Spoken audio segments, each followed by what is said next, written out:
Taxi! Where to, mate? Hello, mate. 55 Tufton Street, please. 55 Tufton Street, SW1. Yep, I know it well.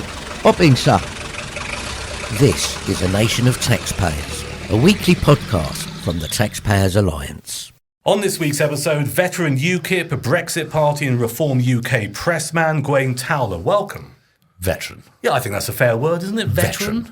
Well, what other word would you like me to use? I suppose very elderly. Dusty? A dusty one. Cranky? Almost certainly. Almost certainly. And alongside me is Will Yarwood from the Taxpayers Alliance. Hello, Will. Hi, Duncan. Our favourite. Angry young man. Yes, Marvellous. absolutely. The label is sticking. Gway, thank you for coming in. This is the L-shaped room, isn't it? This is the what? The L-shaped room. What does that mean? It's got an angry young man in it. Oh, yeah. Oh, yes, very indeed. good. Very good. Yeah, be careful because he might be armed. There's a lot of stuff that I want to go through on this week's episode, and thank you as always for coming in, because A pleasure. you've been part of the Westminster scenery for decades. And I should have added, actually, you are the best dressed man in Westminster, but we'll come on to your sartorial elegance in a few moments' time. But let's just go back to the very beginning, because I think it's important. The first time you met Nigel Farage, Yeah. all those decades ago, in Brussels. Well, no, actually, the first time I met him was I was working for the Tories in the European elections in '99, and on election night, when the count was being done, we were in Winchester Town Hall. Oh, okay. And it was the first time that UKIP had somebody elected, in the case of Nigel. But it was also the moment that Caroline Lucas was first elected, and the Greens had their first representation. Same room, same small room, same election, but both of them. It was quite funny because I sat outside thinking, well, we got my man in Merged Diva. And I sat outside on the steps of Winchester Town Hall having a cigarette, and sitting next to me was what I think was Swampy. Right. With this vast, great reefer and dreads going all over the place, just saying, I can't believe we won. Well, that might have been around the the time of the Newbury bypass or something. Just was after. that it? It was Just after. that. So he was, So yeah. I think it was Swampy. But it was the sight of, these were the Green campaigners then. Today they're all suited and booted or slightly batched like Zach Valansky. Yeah. But they still got the big reefer. But well, I don't know about that. I've never seen Zach with a reefer. Maybe he just has one of those, his hypnotism. However, but it was interesting. So that's where I met Nigel for the first time, and it was telling because he went on stage to make a speech, and the leader of the Labour MEPs at that point, a guy called Peter Skinner, as Nigel went up, started screaming fascist, fascist, fascist, fascist. Classic. It was all the way back then. This sort of attitude from the hard left and for the left. So that was then, and then. Obviously, I got to know him because I worked in the European Parliament from '99 onwards. We seemed to be very sympathetic politically. Yeah. I left the Tories because I could no longer live in Europe, not run by Europe Live. Yeah. Set up my magazine, The Sprout, and then Farage. Well, you see, that's why I thought you first met him when you were running The Sprout in Brussels. So it was back in Winchester before. I'd met him before, and I was a Tory, but I was very sympathetic. Yeah. And the reason I'd gone to Brussels was to learn about the EU. Yeah. I was a gut Eurosceptic, but I didn't know anything. And I felt it was important to actually learn before I pontificated. Yeah, it's quite rare in politics these days. It wasn't these days. It was many years ago. But I became very. I liked the cut of his jib. Yeah, and we clearly got on. I'm not completely averse to the odd bar. No. Mr. Farage himself was not completely averse to an odd bar, and so therefore we quite often bumped into each other. Yes. And then one day he just offered me a job because I was a Eurosceptic, a journalist, and I took the mick. Now, I'm sure people are aware, but last year you were removed from the position you were in. And we'll touch on that in a few moments' time, but I just want to go back through, and it is this word that I think is overused these days, your journey, because it was UKIP, Brexit Party, Reform UK, the common denominator has always been Nigel Farage. How would you... Well, you're grimacing a little bit there, but it is the common denominator. The common denominator, there is that common denominator, but there's another common denominator, my country. No, of course, but let's just talk about your relationship. How would you describe... And I was working for Reform when Farage wasn't. Understood, yeah, no, you're right. But let's just talk about the two of you as characters, because you clearly bonded. You've been with him for many years and been remarkably loyal. How would you describe your relationship with him? Right now, it is cooler than it has been in the past, yes. And that's been the truth actually for quite a number of years. We were very close because at that point we didn't have many press officers, as you may remember. And I was his direct press officer. I later became the Reform of the UKIP press officer, and Michael Heaver and Raheem Kassam and others came in and most recently in the last 10 years, Dan Dukes. So he had his personal press officer and I became the party one. Yeah. And so there was a slight divergence at that point. Yeah. But we remain, I think there's a mutual respect. Yeah. We remain friends and friendly, but it's not quite so tight. Yeah, it's not a tight friendship in the same way. Yeah. It's more a professional respect friendship. Yeah, you've appeared in various interviews over the last few months talking about how you left that position in reform. Does it still hurt? It rankled for about 6 hours. Right, but I'm very much of the school of thought that if you're annoyed and they're not, who gets upset? Yeah, what's the point? Yeah. There's absolutely no point in being upset. It's happened. Deal with it. Grow up. Carry on. Yeah. And if I'm sitting there hankering and feeling daggery, the only person who gets stabbed is me. Yes. And so it's just not worth it. Life's too short. It's a very pragmatic approach. And you talked about country as well. Yes. I mean, because I've known you for 20 years, I think. A while, yes. A while. And I mean... And you were there when the plane came down. The plane came down.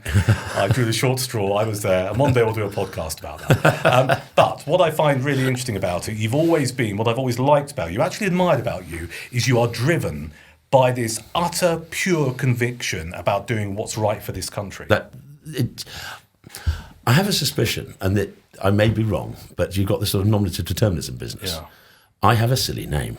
My name is Gawain. Well, let's just check. Is that a silly name? I think it's fantastic. Well, you're Welsh, you would think that.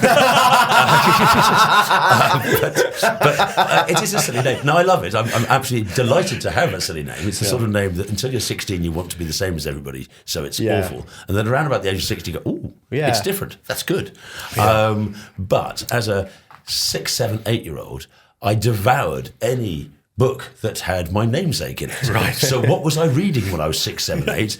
Mallory, the Morte d'Arthur, the Tales of the Knights of the Round Table, all the rest of it. Yeah. That was my formative reading. Yeah. And so it is possible that slightly quixotic view of England and Englishness and what we are and who we are, maybe that may have rubbed off on me. Undoubtedly. It wouldn't surprise me if that was the case. So there is a slightly... when in 2019 and we realised we had to, or 2018, we realised we were going to have to set up the Brexit Party, and Nigel and I had a pint, he said, we're going to have to do it again, aren't we? We're just going to have to. And my first thought was, go into the cupboard, pull out the breastplate, shine it up, strap it on, and we're off again. And that sort of... I've been so lucky in my life. I was brought up, I was sent to school in Dorset on the edge of the Blackmore Vale and the Cranbourne Chase. It is a beautiful part of the world. It is, to me, Heimat. And when I come over that scarp slope and look across the vale, my eyes prick. With the beauty and the tradition. And that hill over there is Hambledon Hill. And there was a battle during the Civil War on that hill. But it wasn't Cavaliers versus Roundheads. No, it was the Dorset Clubmen. A bunch of people who were fed up with both our sides, coming over, trampling over, nicking our cattle, nicking our crop, probably nicking our women too. Just get out of our lives and let us live. Yeah. And they actually had to bring Fairfax down to deal with them because they weren't backing down. Yeah. They had to get the second most senior general in the Cromwell's army to deal with this crowd, this local crowd, they just let us live our lives. And that aspect... that has spoken to me all the way through my political career. I don't want a perfect world. I just want to be let alone. Just leave us alone. Leave us alone. It's the mantra, isn't it? Will, I want to get your take, really, because obviously you've got, Gway and I suspect have got a couple of decades on you. So you came... How could you guess that? Well, because you're young and sprightly and we're falling apart. You came to, I'll use the word, you came to the cause later than us. What's your kind of take on what you've seen in your limited life so far regarding UKIP and the Brexit Party and Reform UK? Well, my dad was a kipper back in the olden days. Back in like 2010, actually. Back in the olden days? Yeah, back in the olden days. I mean, this is 5 years after I became head of press for Reform UKIP. Back in 2010. He's a Zoomer. Everything's I'm a Gen Zer, I'm afraid my sense of time is slightly different. My first ever political opinion was Euroscepticism, and that was because of watching Nigel Farage on that 7-way debate ITV did back in 2015. Good Lord, yes, I remember. I remember sitting down and watching it, and I thought it was weird how everyone else seemed to so reliant on clearly a teleprompter reading it, and Nigel was just there like, yeah, they're all the same guys, here's Rye, and then he seemed like the only person who was against the European Union, while the rest of them have the exact same opinions. Obviously, you had the Greens and the Lib Dems were like, oh no, actually, the problem is we don't have enough Europe, while the Tories were like, well, we're sort of happy with how it is. Ed Miliband went back and forth, but really he's a fanatical Remainer.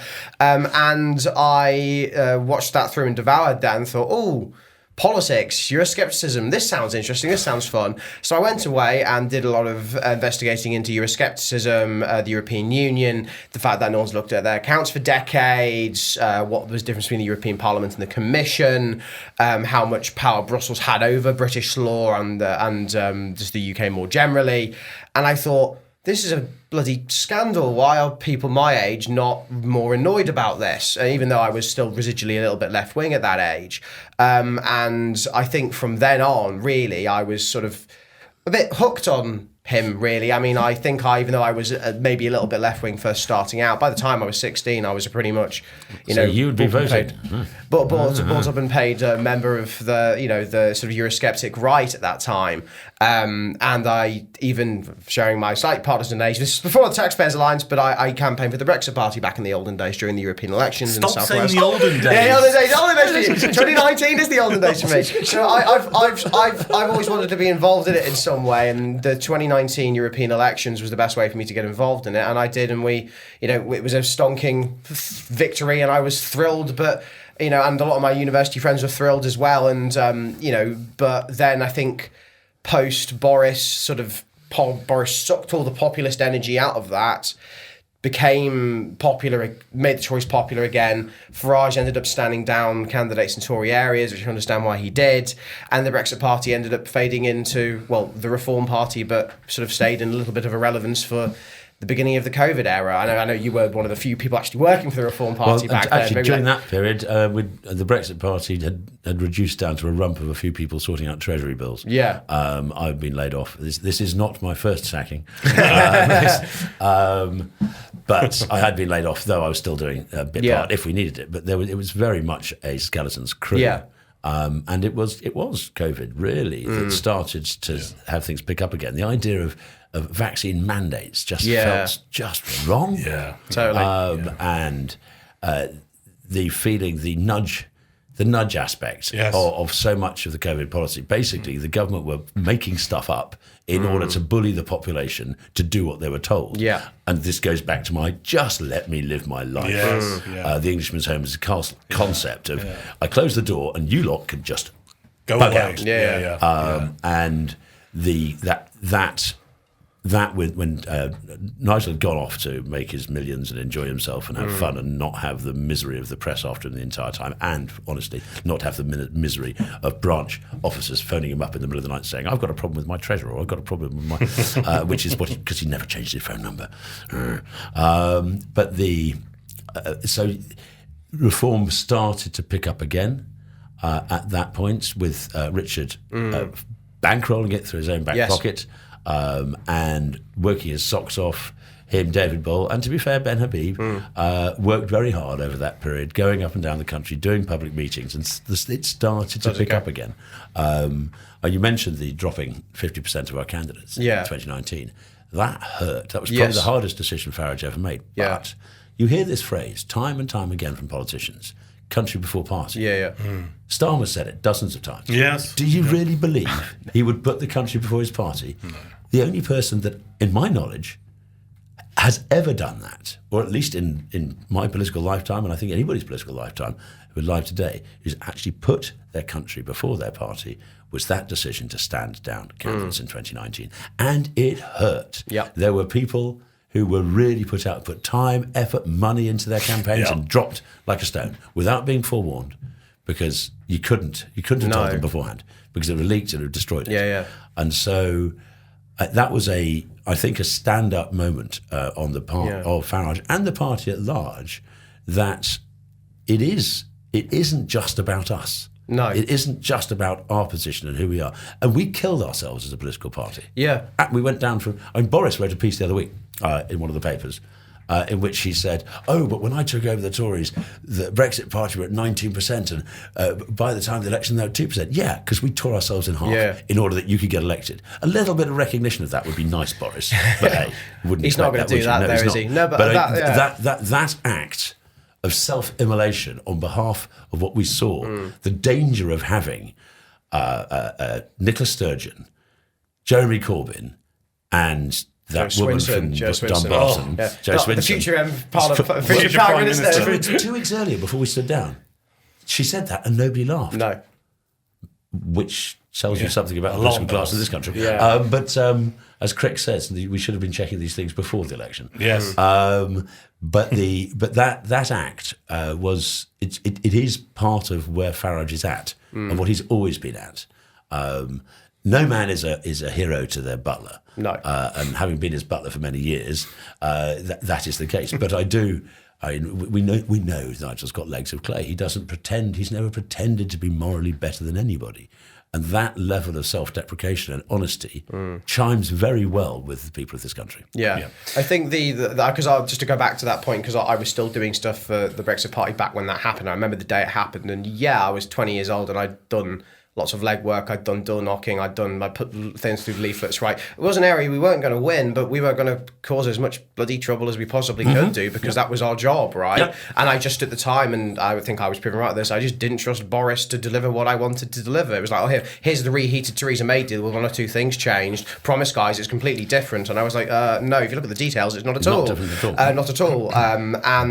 But Sturgeon. But Sturgeon, Corbyn, Swinson. So 5 years on, we had no call. 5-6 years on, I understand it now, and I'm a little less bitter for it. But it did sting for the rest of my university life, really, for the last 2 years of my university time. There are people I communicate with now who still stings, and they don't trust Nigel. Yeah, they still don't trust him because of this. Yeah, and actually, my feeling is they should trust him more because of it.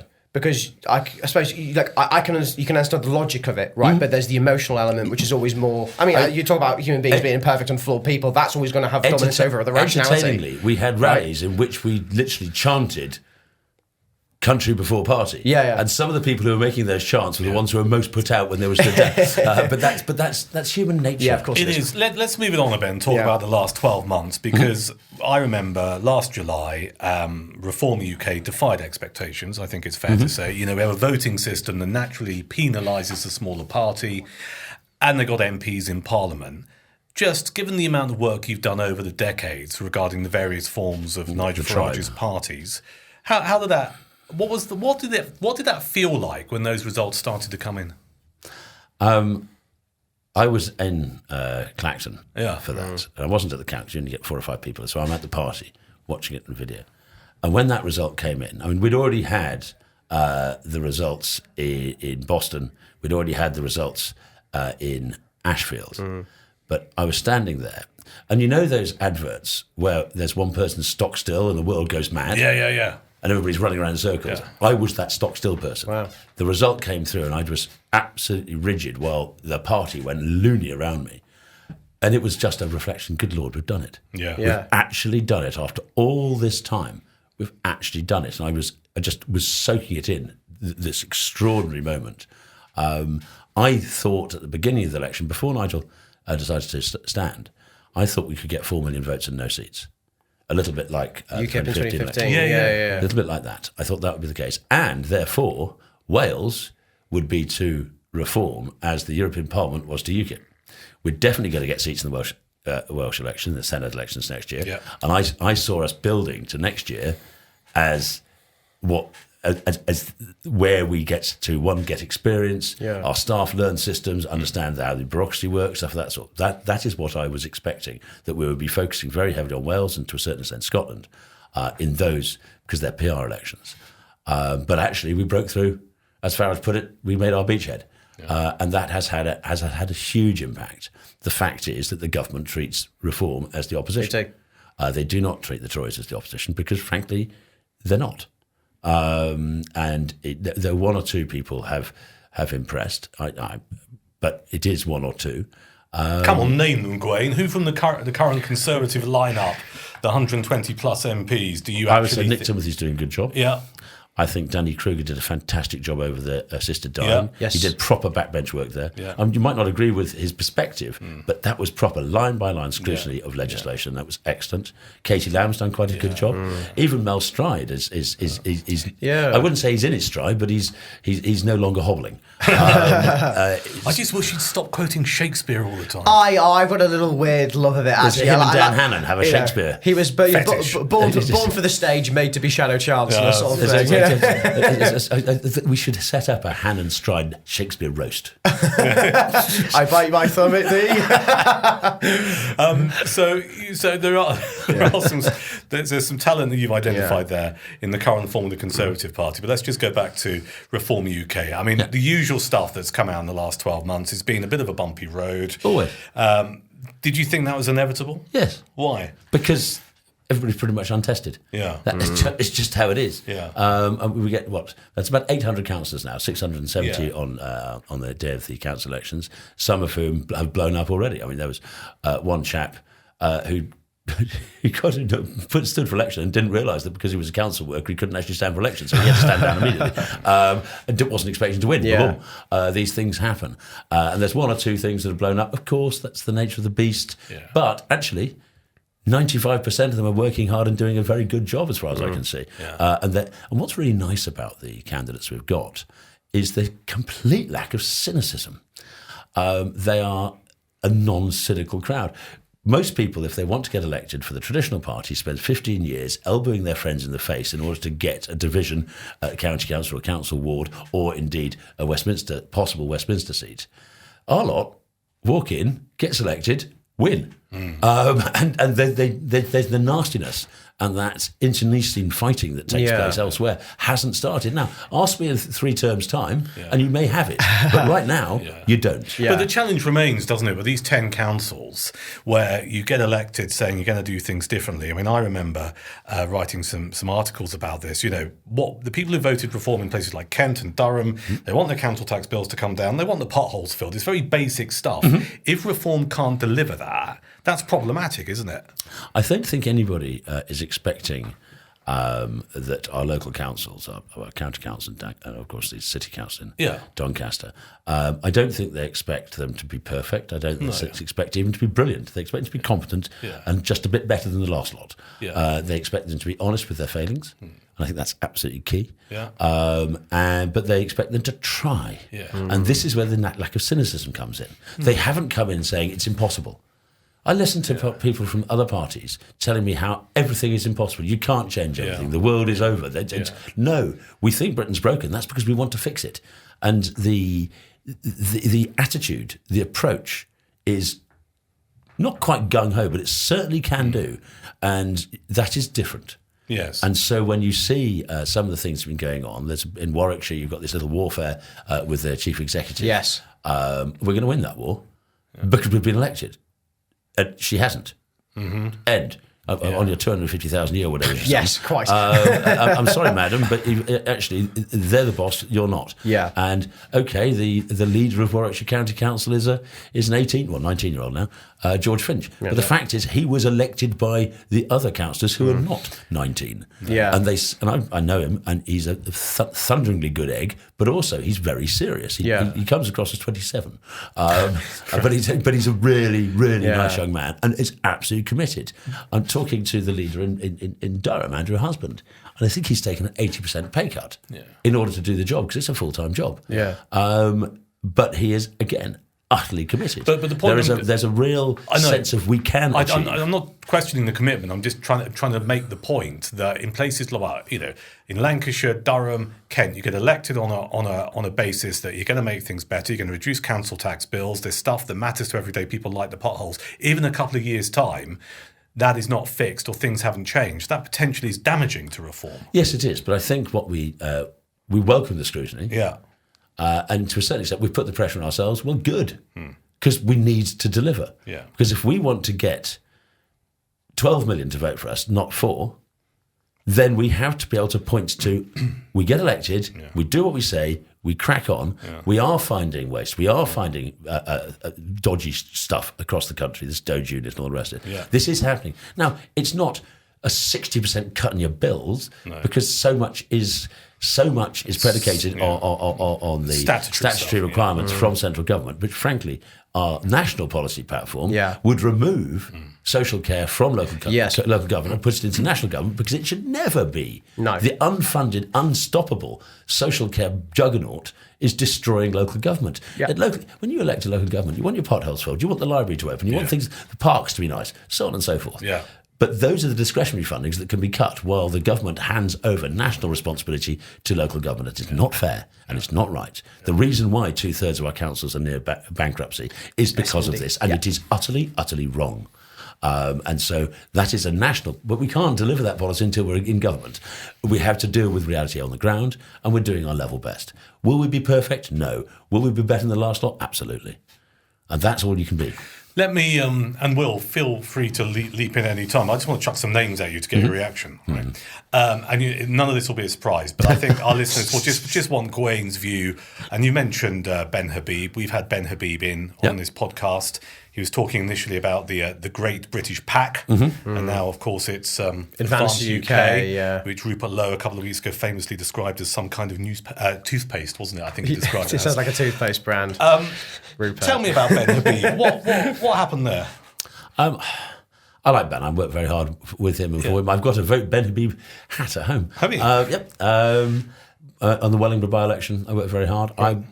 He gave his word he would stand there again, which I tried to persuade him otherwise.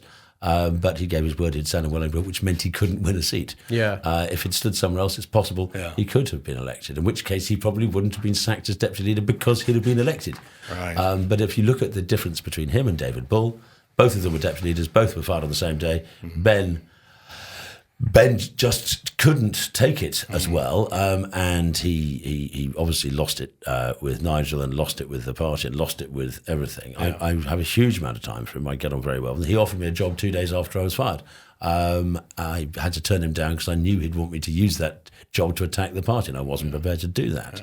But he's a decent chap. However, I think the pack is very interesting, but on his. When we launched the election campaign, before Nigel was re-engaged, he was the first speaker at our launch, and he spoke about, he criticised a big figure in the party who wasn't pulling his weight, didn't name him, and then talked about Ulster. Now, Ben's work on Ulster has been very, very good. He's done a huge amount of positive work there to try and keep Ulster in the United Kingdom. But we weren't standing in Ulster.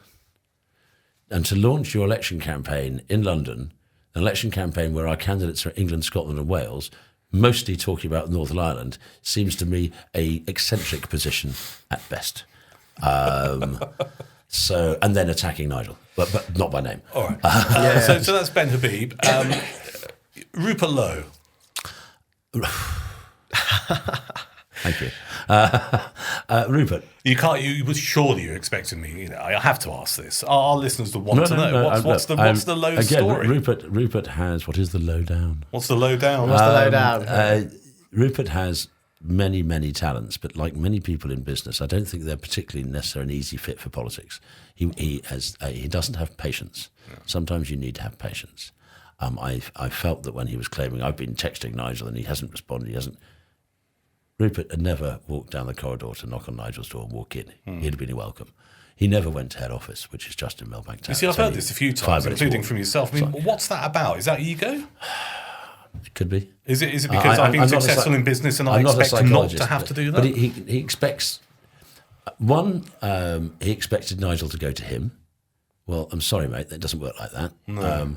At the time, half of Reform members couldn't recognise him, let alone the rest of the country. Now, Rupert has, as I say, many talents. He's driven. Much of the stuff he's done in Parliament has been very good. But to my mind, he just wasn't a team player. And it is not that this is the first time that there's been a falling out. Going to Andrew, what's his name, in the Mail, and calling the Messiah stuff, really? Yeah. The optics on that weren't great. And just what are you playing at? But also announcing that we were going to close the Barnett formula and close down the Senate and the Scottish Parliament from conference. when that's not our party policy, and coming off stage and saying, I don't care. There is should we say, he has a very significant concept of self-belief. Is he eccentric as well, as you just branded Ben Habib as eccentric behaviour? I wouldn't necessarily call it eccentric, but I think I think the way the party dealt with him was very bad. Right. But that doesn't mean he shouldn't have been dealt with. Understood. Right. And the final word, then I'm going to get our angry young man to start asking you fire questions at you regarding, because you are a Reform member and you're standing for their boards, and we'll get into that as well, because Will here has some quite strong views about some of the economic policies or some of the things that have been said in the past that don't quite stack up. But I mean, I'm not going to let this podcast go without just saying Zia Yusuf to you. Well, Zia has... I think... There were quite a few people. Zia is very good at some things. He's very good at systems. He's very good at structures. He's very good at things like that. He's a tech bro and a very able one. But he's never been particularly brilliant at people. And I think that meant that when he resigned as the party chairman, there was a fair amount of happiness. However, when he came back doing the dope stuff, the same people who were happy to see him not be chairman we're delighted to see him back doing that, because that's much more down what he's really good at. Yeah. And politics is a very wet game. It's about humans. It's about people. Yes, it's structures. Yes, it's policies. But actually, bottom line, it's about people. And I think that, at times, he's quite shy. You wouldn't tell that from his media performances. Yes, but that's him in a screen with one person. Yeah. At party conference last year, he was in his pomp. Everybody loved him. But he gave a speech, everybody loved it. But he hated walking through the crowd. He's party chairman. Party chairman's job is to glad hand and smile and be there. And he found that people coming up to him and saying, thank you, he found awkward. I think he's just a bit shy. And that role as a chairman just doesn't gel. Whereas the role he's doing now, his media work and his Doge stuff, that's great. And as I say, the people who were quite pleased to see him not be chairman were absolutely delighted to see him in the role he's got now. So he is. We all have our weaknesses, we all have our failings, we all have our skills. He is now in a better position for his skills. Yeah, and you've got a far better chairman in David Bull, who I know a little bit, and he is just such a There's a lot more steel to David than people think. They think he's just froth to appeal to the members. No, there's steel there. And bringing Paul Nuttall back as somebody as his deputy chairman, this is actually quite key. Most of the people at head office have only seen success. Most of them are new hires. They've only seen the party soar. Yeah.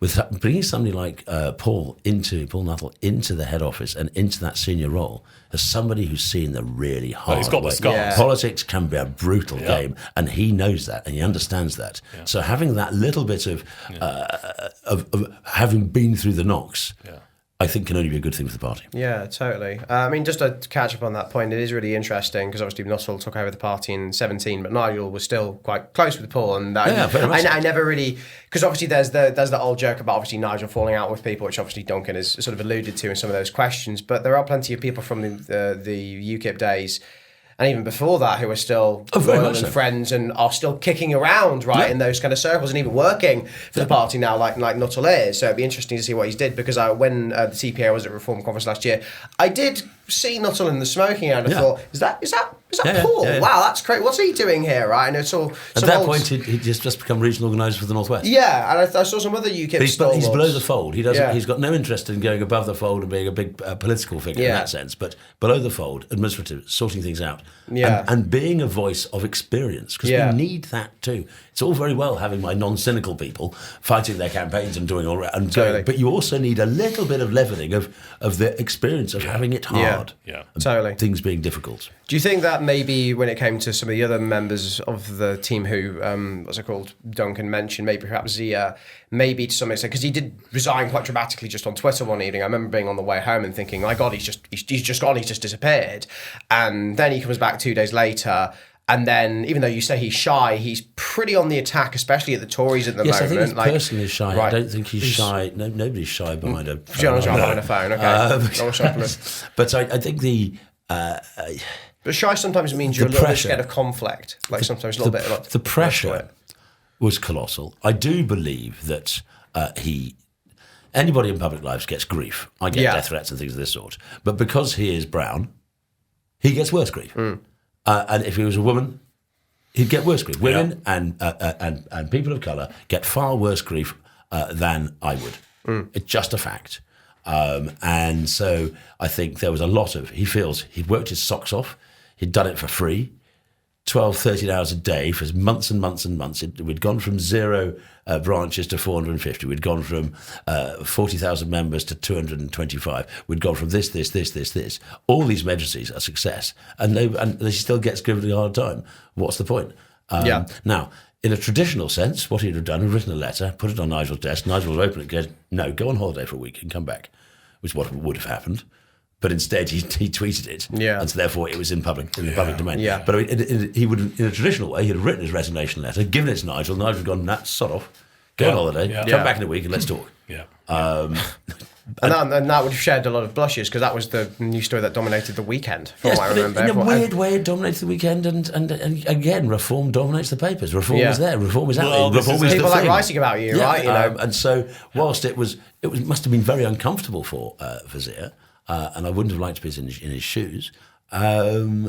He's come out the other side. Funnily enough, his speech when he handed over the sort of to David Bull was, and I've told him this, the best speech he's given. Yeah, I saw There was that. self-deprecation. He came across as a human. Who it was knew? good. Yeah. It was good. more relaxed than we'd seen him previously. Relaxed. He was relaxed, and as I say, there was self-deprecation. He laughed at himself. He came across as a human. Up until that, we hadn't noticed.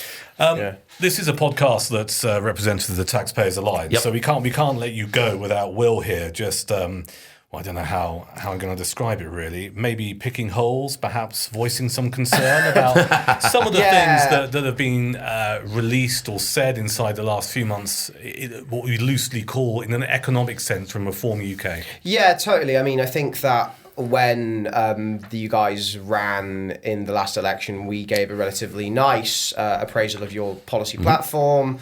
I think that obviously there were some issues around spending there, but we recognised that basically you guys weren't going to be government, so building up policy detail, that's fine, it's going to be later. The whole point of this election is to get a beachhead, right? That's all it was. Now, you guys are serious, like you're an important party, and you guys are constantly topping the polls, and Labour are scared, you know, the Tories are scared. But the difference between Tories and Labour compared to Reform is that their policy structure and their ability to build up a platform is almost like clockwork. They've been doing it for decades and decades and decades. And I understand Reform is building that stuff. I get that, so that's not my criticism. My concern with Reform these days is anytime I watch a press briefing with Nigel or with Richard, like the other day when they were talking about the crime stuff, or with the Britannia card stuff, or with the nationalising steel, it's always, here's the policy idea, and we'll figure out how to pay for it later to some extent. And I think also some of the stuff that you guys go for, like I'm pro scrapping net zero tomorrow, right? I'm pro shutting down the legal migration hotels and sending them all back, and then just easy, right? I'm pro scrapping HS2, right? They're all stuff I completely agree upon on, but they're not going to fill the gaps in the public finances, and they're not going to be able to fund some of the policy programs you guys want to put forward if you're not willing to go after welfare, if you're not willing to go after pensions, if you're not willing to reform the healthcare service, which I understand Reform might have policies on that down the future. I'm not saying that now. You know, come back in 4 years' time. I know for a fact that the CFAB, this Centre for Better Britain, their second area of policy that they're looking into after energy is in fact pensions. And pensions, great. For example, because we know they're completely unfunded. Public sector pension liabilities we are country, looking at a horrible cliff. Exactly. So on welfare, I think what you've got to realise is that the public Overton window on a whole range of policies, including welfare, is on rails. It is moving very, very rapidly because there's a grim realisation that we can't do this anymore. The fact that Labour were unable to pass a 5 billion cut in the increase, was terrifying. Yeah, it's terrifying. The fact is, if we're real, if we're serious, we're not talking about a 5 billion cut. No. We're talking about a 100 billion cut. 5 billion won't touch the sides. Right. And so how do you get that passed when everybody wants to have a Motability car because they want to scratch their nose? Right. And so there is a realisation amongst the working population, particularly those at the bottom end of the working pile, They're there, they're working their socks off, they're paying their taxes, and next door there's some guy with a mobility car. Still, their kids are getting lifts to school. And the taxes paid by the council, right. And so on and so forth. They get all this. For what? Yeah, for what what do you get? Yeah. I would have thought that whilst I can understand your concern, being TPA, about the two-child cap and maybe the nationalisation of British Steel. Yeah. That's a security issue. That's very much national interest. It's not an economic policy. Yeah, in that sense. yeah. It is a national security issue. But on the other aspects of the taxation system, the idea of we desperately want to make work pay. Yeah. And therefore working. So the two-child cap, that's for people who are working. You don't get the Britannia card. You don't get the bonus unless you're working. This is trying to make work pay. Sure. A transferable tax allowance. Again, it's to encourage the create a family and encourage work, to make work worthwhile. This is something I think the TPA would be very happy with. But there's one thing I like to point out on this. Farage, famously, I took him to Grantham, and he's got a mugshot of him with a Thatcher mug, and that's used against him all the time. Farage, his pre-political career was as a commodities broker in the city, London Metal Exchange. As a young man, he was there at the Big Bang, and to him, this sort of globalisation, money, all this stuff, deregulation, great, everybody's doing well. Yeah, everybody he knew. But no politician in this country has spent more times in the broken bits of Britain than he has, because that's where often our votes come from. And he travels around the country, and he sees the real impact of those policies that he loved as a young man because it did him so well. He sees their real impact on people's lives up and down the country. Doncaster, Truro, up, north, south, east, west. Why did we launch our election manifesto, our contract, in Ebbw Vale? We didn't do somewhere at Silverstone like the Tories. We didn't do something posh and flash. We took the hacks to a social centre in the Governor estate, in the biggest council estate in Britain. There's a very good reason for that. Yeah. Because these people also have lives. These people have been forgotten and left behind by globalisation, by all that stuff. So whilst Farage is still at his gut and laissez-faire, and I think if you look at his there's more social policies, if you look at his lifestyle policies, he's absolutely still that man. Yeah, totally. Libertarian, call him what you will. But the point is, he has seen the negative impact of untrammeled corporate capitalism on the people of this country. And if you see it, you've got to act on it. Okay. That's interesting. That's an interesting take. That's so interesting. That is why he's not blind. And if you've seen it, Duncan, if you see him when he's going out on the stump, he doesn't talk much. Now, he's a politician. He loves the sound of his voice. On the TV and all the rest of it, he talks.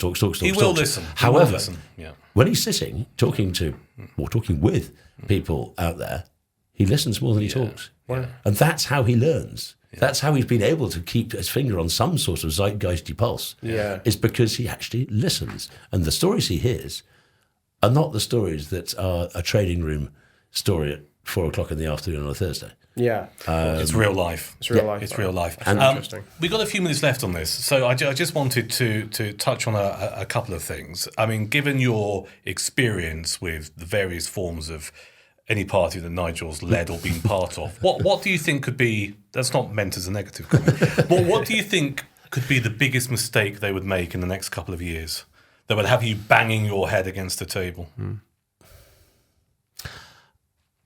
The biggest mistake, I think, would be not putting the effort into thinking on how to deliver. Yes. It's all very well having good policies, and we will. And it's all very well having good candidates, and we will. But if we haven't worked out how to deliver through the morass, through the treacle mines of Westminster and Whitehall, then that is it. And so, to me, that is the key. We are working. We're talking to people like the Prosperity Institute, and I hope we're talking to yourselves to a certain extent when it comes to policy development. We're certainly talking to CPS, and we have our own this centre, this sort of this CFAB.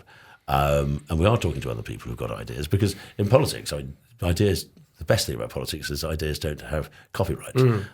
Other people have been doing thinking already. We could actually borrow their brains. Yeah. Thank you very much, and just knock off some corners to make it teal-coloured, and make it cohesive within a broader thing. So that I think is a positive, but but there's got Fix Britain, Matthew Patton's thing. That is a think tank that's solely talking about delivery. How do you deliver on these things? Because we do know that Whitehall, we do know the civil service, we do know the unions, we do know the legal world, we do know the judicial review, we do know the House of Lords, we do know that everybody is going to do everything they can to block us.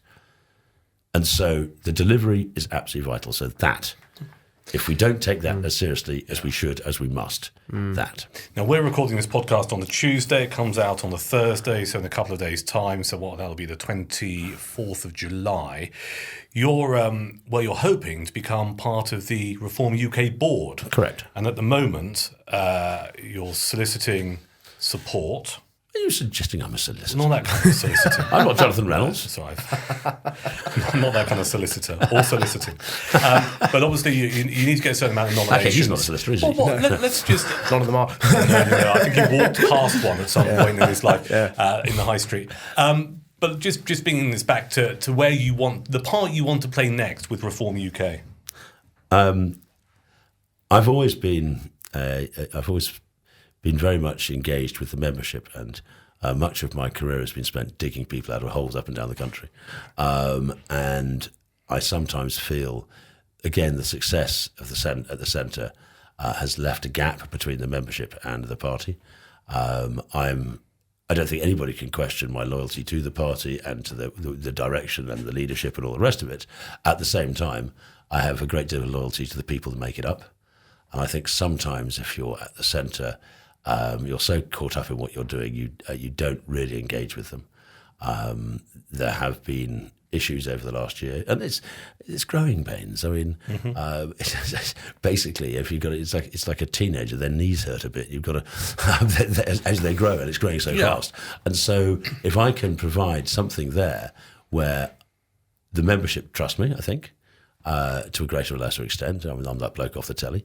They know who I am, but they also know that I go around the country, I do public events. I was doing that before I was standing for board, and I will continue doing it afterwards. I mean, it's what I do. And there is sometimes this disconnect, and I want to provide some way of bridging that disconnect. And because of my years of service, I think there's a level of respect internally as well as externally. And so therefore my voice on a party board will be listened to a large extent. Yeah. Obviously, one bloke on a board can't change the world, but at least that I can be a focus for those concerns. I can bring to stop them, to make it better, to make the whole machine work better. We want to win the next election. We want to change Britain. We want to turn this country around and make it what we are comfortable to hand over to our children and grandchildren. To do that, we've got to be the very best we can be. Right. And before we wrap this up, let's just talk about you, aside from the politics. I mentioned this earlier. I'm always struck by how elegantly dressed you are. I've got to ask you this, and I mean, how many waistcoats have you got? Are we talking, are we on the scale of... Oh, right, so not a Melbourne Marcos scale of shoes. 12, I don't know. Because you are well known for your attire. Well, it's... Part of the reason for this is because I always dress a bit that way. Yeah. But is it part of the baggage with the name? Possibly. It was more when I was in Brussels. Right. And it was just shorthand. If I dressed like this, I looked like an Englishman. Yes. Yeah. And so therefore, I didn't have to go through that whole process. Every time I spoke to somebody, where are you from? From 100 yards away, they could tell I was a Brit or an Englishman. So it was just a sort of visual shorthand, and I got to enjoy it. It's a calling card. It becomes that. Yeah. Excellent. And my final question, do you follow Gway on X? I absolutely do. And Gawain follows me back very kindly. Have you seen some of the amazing pictures he posts when he's on his travels? I follow your churches and architecture. I think it's your photograph Instagram account I follow. Well, sadly, I haven't had time to do that for a while. But I do. Too much social media. Every time I scroll, I find you. I was going to say it's not always Dorset, but there is a bias to Dorset. Well, yeah, because I come from Dorset. No, I know, for obvious reasons. But it's the magnificent pictures of something that's really caught your attention. Maybe a doorway or a church somewhere. Where did that come from?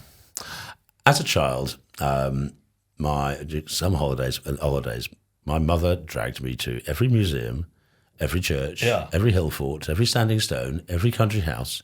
Often when they were not open to the public, she'd just drive in and say, "I want to look at your house, please." And more often than not, the owners would go, "All right then."